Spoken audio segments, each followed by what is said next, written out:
Tentu perjuangan timnas Indonesia tidak selalu mulus ya, dimana tentunya di bidang sepak bola ini pastinya ada berbagai macam halangan dan juga rintangan bagi perjuangan tim nasional Indonesia, yaitu adalah salah satunya keputusan wasit yang kontroversial dan bahkan seringkali merugikan bagi tim nasional Indonesia. Nah, Assalamualaikum warahmatullahi wabarakatuh. Salam sobat hobi bola.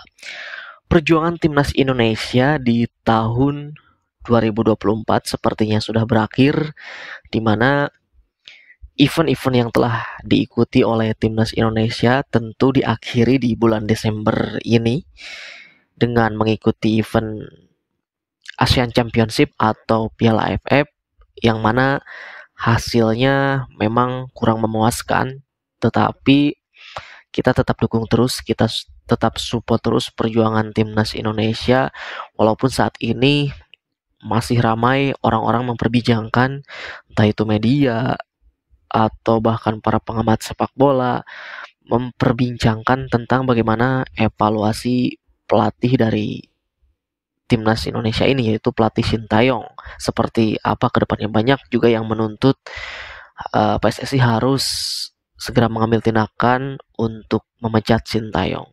Tapi banyak juga yang mendukung PSSI tetap mengevaluasi tetapi dengan mempertahankan pelatih Sintayong. Ya, kita sebagai fans timnas, pendukung tim nasional Indonesia, kita jangan sampai terprovokasi, jangan sampai diadu domba. Kita harus tetap mendukung terus dan harus tetap mensupport terus perjuangan timnas Indonesia, karena saat ini ya banyak juga media-media yang mengadu domba, dan tentu kita harus pinter-pinter memilih sumber-sumber yang terpercaya. Ya, jangan kita percaya kepada satu media yang itu belum tentu 100% bisa dipertanggungjawabkan berita-beritanya. Seperti itu ya. Jadi tentu kita nantikan perjuangan timnas Indonesia di tahun depan, tahun 2025, di mana di awal tahun nanti akan ada perjuangan dari tim nasional Indonesia U20 di Piala Asia, dan tentu di bulan Maretnya juga kita akan kembali menyaksikan bagaimana perjuangan tim nasional Indonesia senior di kualifikasi Piala Dunia 2026 zona Asia round 3 ya, tentunya bertepatan dengan bulan Ramadan. Nah, tentu di video kali ini saya tidak akan membahas bagaimana ya orang-orang yang mereka bicarakan saat ini, tentu hal-hal yang panas mengenai evaluasi Sintayong, tetapi di video kali ini saya akan membahas tentang ya seru-seruan aja bagaimana kita tahu bahwa mungkin teman-teman juga sepakat dengan saya bahwa di mana di tahun 2024 ini adalah tahunnya bagi tim nasional Indonesia ya. Mungkin ada beberapa juga yang kurang sepakat, tapi sepertinya mayoritas sepakat dengan saya bahwa memang di tahun 2024 ini benar-benar timnas Indonesia itu banyak sekali prestasi yang diraih oleh timnas Indonesia. Mulai dari timnas senior pertama kalinya lolos ke babak 16 besar Piala Asia, lalu tim nasional Indonesia U23 yang datang sebagai tim debutan di event tersebut dan langsung berhasil lolos ke semifinal ya, keempat besar, dan hampir saja bisa tembus ke Olimpiade gitu. Lalu juga timnas senior Indonesia untuk pertama kalinya juga lolos ke kualifikasi Piala Dunia zona Asia round 3, dan sampai saat ini peluang itu masih terbuka lebar untuk timnas Indonesia bisa lolos langsung ke Piala Dunia. Lalu juga ada timnas putri kemarin yang berhasil menjadi juara AFF walaupun itu kualifikasi. Lalu juga ada tim nasional kelompok umur U19 juara AFF dan lolos ke Piala Asia U20, lalu juga U17 lolos ke Piala Asia U17, lalu juga ada lagi timnas futsal yang berhasil menjadi juara AFF, lalu juga dari bidang e-football kita menjadi juara Piala Asia dan juara Piala Dunia, begitupun juga dengan e-football FIFA Manager kita menjadi juara dunia. Jadi benar-benar sepanjang tahun 2024 ini adalah tahunnya bagi tim nasional Indonesia ya. Walaupun juga ada beberapa yang mungkin belum bisa target tercapai gitu di tahun ini, tetapi mayoritas ya di tahun 2024 ini tim nasional Indonesia benar-benar memberikan prestasi yang luar biasa dan itu patut diapresiasi. Nah, tentu perjuangan timnas Indonesia tidak selalu mulus ya, dimana tentunya di bidang sepak bola ini pastinya ada berbagai macam halangan dan juga rintangan bagi perjuangan tim nasional Indonesia, yaitu adalah salah satunya keputusan wasit yang kontroversial dan bahkan seringkali merugikan bagi tim nasional Indonesia. Nah, jadi di video kali ini saya akan membahas bagaimana ada beberapa wasit yang sepanjang tahun 2024 ini bisa dikatakan itu mereka merugikan timnas Indonesia. Yang pertama yaitu ada wasit asal Turkmenistan yang bernama Nasrullah Kabirov. Ya mungkin teman-teman ada yang lupa sebagian, ada juga yang masih ingat di mana Nasrullah Kabirov ini adalah wasit yang memimpin laga tim nasional Indonesia U23 di Piala Asia U23, di mana di laga pembuka kita langsung berhadapan dengan tuan rumah Qatar, dan saat itu di laga perdana kita kalah dengan skor 0-2 ya oleh tim tuan rumah.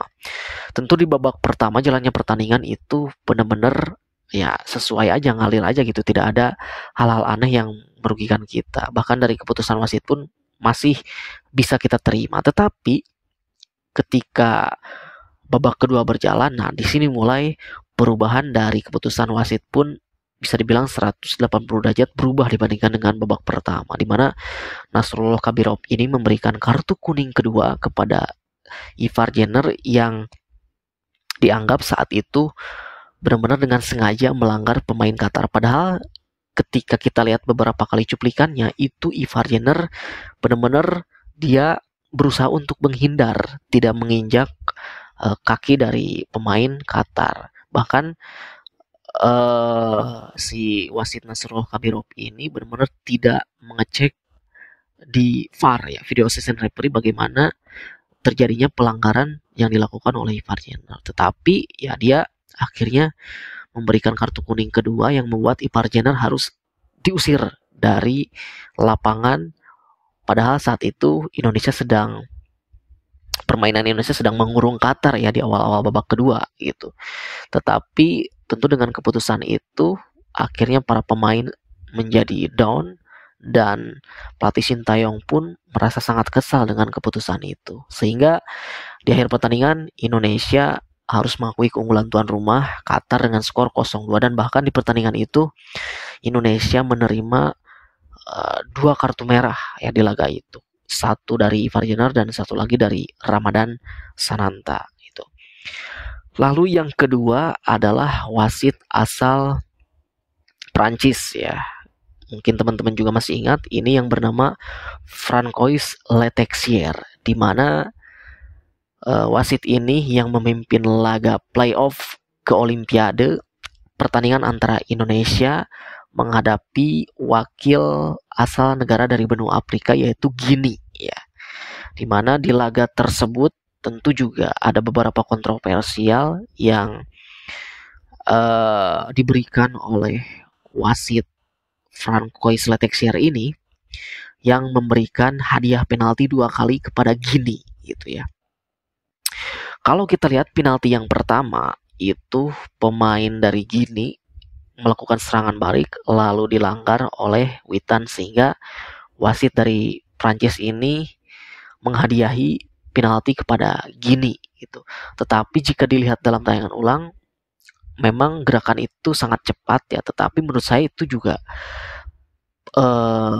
sentuhannya tidak begitu masif gitu ya, benar-benar sangat tipis sekali. Dan kalaupun itu pergerakan dari pemain si Guinea ini dilanggar oleh Witan, itu pun seharusnya masih berada di luar kotak penalti ya. Tetapi sayang sekali wasit dari Prancis ini tetap dengan keputusannya memberikan penalti kepada Guinea, dan akhirnya itu membuat mereka unggul 1-0 gitu.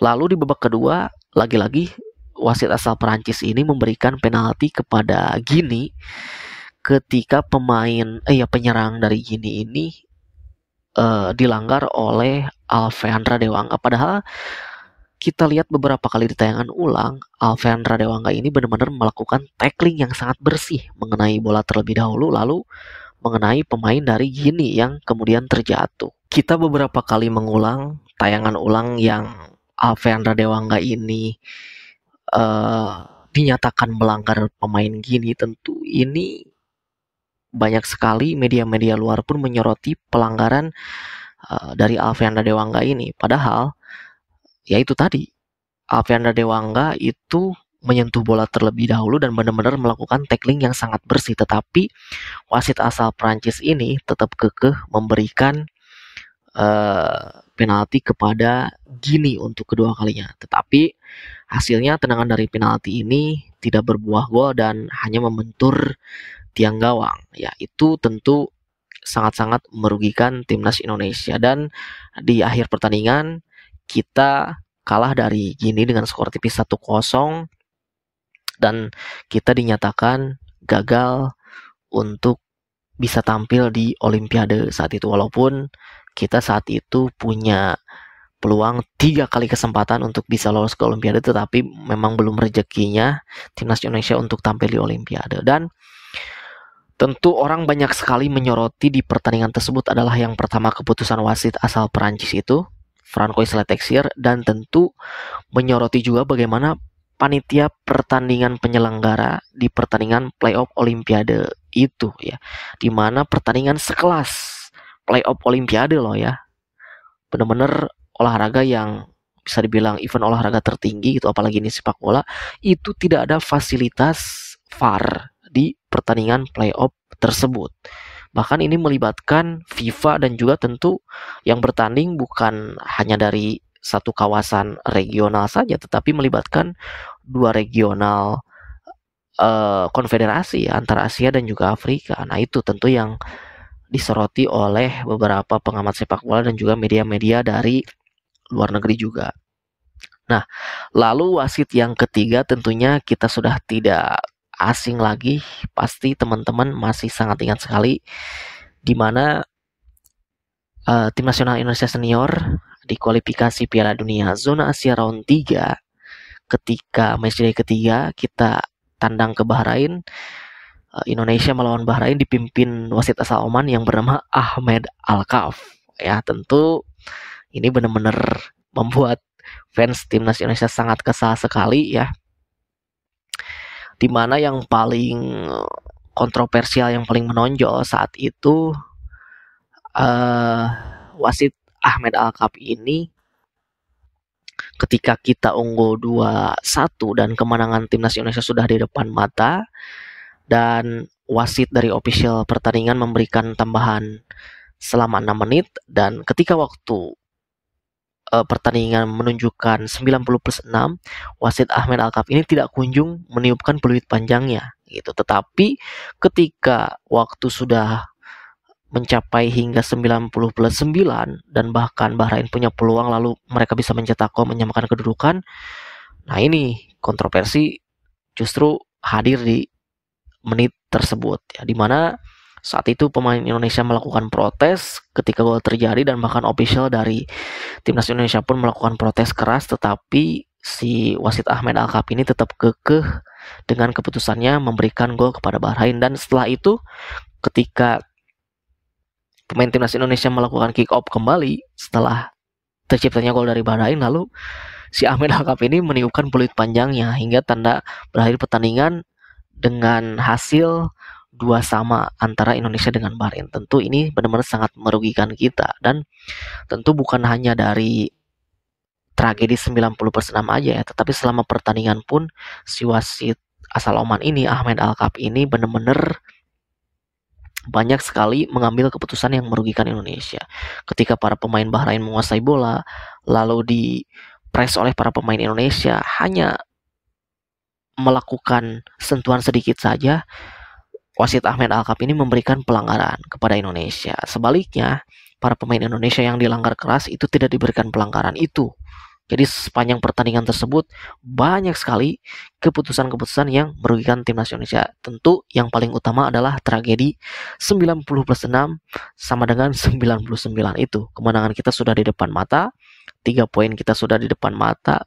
Jikalau 3 poin tersebut bisa dibawa pulang, tentu peluang Indonesia saat ini untuk bisa lolos ke Piala Dunia secara langsung mendampingi Jepang itu akan terbuka sangat lebar ya. Tetapi ya itulah, perjuangan timnas Indonesia tidak selalu mulus, tidak selalu mudah, tidak selalu gampang, dan salah satunya rintangan yang dihadapi oleh timnas Indonesia sepanjang tahun 2024 ini yaitu adalah keputusan kontroversial wasit yang seringkali merugikan timnas Indonesia. Seperti itu.